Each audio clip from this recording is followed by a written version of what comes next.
summertime, and you may have some long road trips planned, but is your car up to the task? Please welcome Mike Fulton from MF Woodshop to the HGMM team. He's gonna help us keep our cars running smoothly. Hello, my name's Mike Fulton at MF Woodshop. Welcome back to Home and Gardens for Mere Mortals. Today I'm going to show you 8 easy steps that you could take to get your car ready for a family road trip. Check your fluids before you get on the road. You can usually find the hood latch on the driver's side underneath the steering column. On my particular car, it's over here on the side kick, and some cars they're up underneath the steering column themselves. So most of the time you just pull the lever and the hood pops. There's usually a little latch right in the center, and you can just usually feel your hand under here until you find that latch. And usually you have to shift it to one side or the other. So once you got the hood open, now you can take a look at what's underneath the hood. First thing you want to make sure you got oil in your car. And if it's time for an oil change before a road trip, change your oil. Most oil dipsticks, at least in the US, are yellow dipsticks. You pull the dipstick out, you wipe it off with a paper rag or a shop towel, put it back in, make sure you seat it all the way in, pull it back out, and check your level. Your brake fluid is towards the firewall or the windshield of the car, and it's usually in a white reservoir. And most of the time you can see without even taking the cap off. In my case, it's good. The fluid is actually right at the maximum line, and we're good to go. Now, side note is if your brake fluid is low, you might want to get a brake inspection. Next thing you want to check is the coolant reservoir. The coolant reservoir is usually on the left side of the vehicle. My fluid is good. You can also see through these reservoirs as well. They're usually see-through, and the fluid is right there at the minimum line. Next thing you want to check is the washer solvent. It is usually indicated with a picture of a windshield and these little squirty dotted lines. And it does appear that I'm a little low, so I'm going to add some. Okay, the next thing you want to check is the transmission fluid. Transmission fluid, the dipstick is usually red. Sometimes it's black. In my case, it's black. And it's usually towards the back of the motor. And you normally check this with the car running. But check your service manual to find out the proper way to check your transmission fluid. Again, you pull the dipstick out, you wipe it, you seat it all the way into the tube, you pull it back out, and you check your level. There's one more fluid to check, and that's your power steering fluid. Check your owner's manual to find out where yours is located at.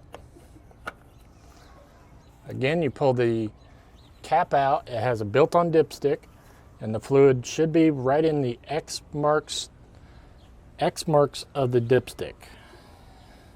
We can also check for a few other things underneath the hood, just to give you more peace of mind on that family road trip. Make sure your battery terminals are free of corrosion, that they are on nice and tight, and you got a nice connection.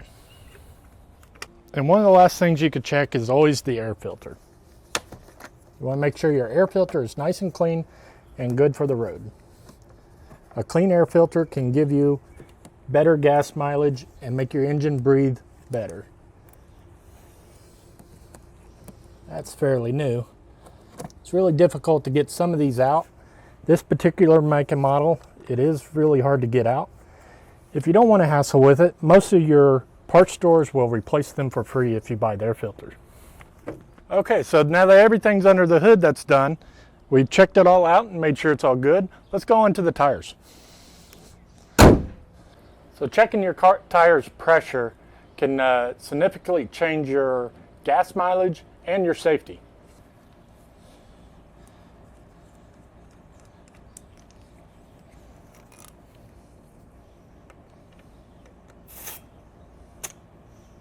Tire and loading information can be found on the driver's side door jamb, usually a sticker that looks similar to this.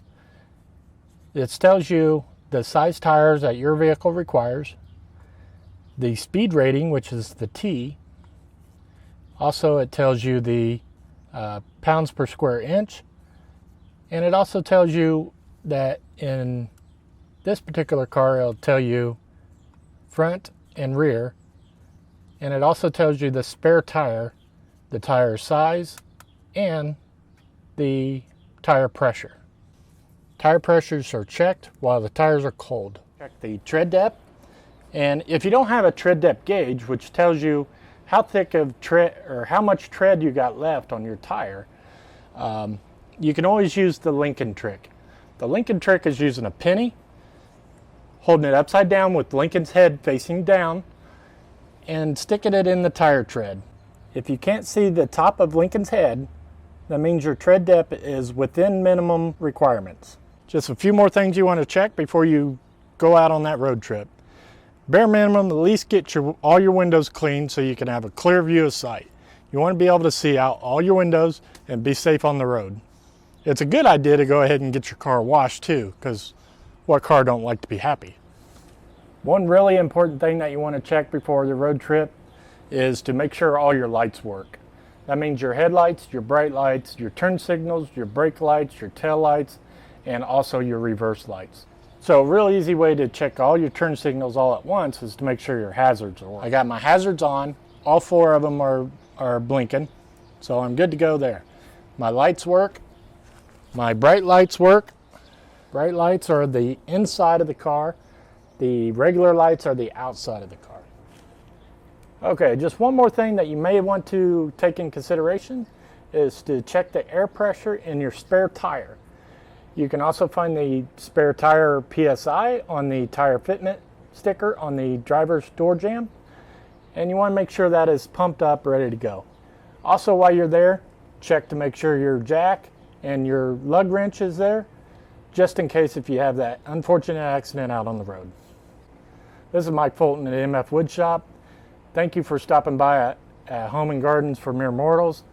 I look forward to doing more episodes like this, and if you have any questions, please leave them in the comment below. Hey guys, Tom from the Homecraft Chronicles here. It's barbecue season, and today on Home and Garden for Mere Mortals, I'm going to show you how to make sure you get this guy as ready for summer as you are.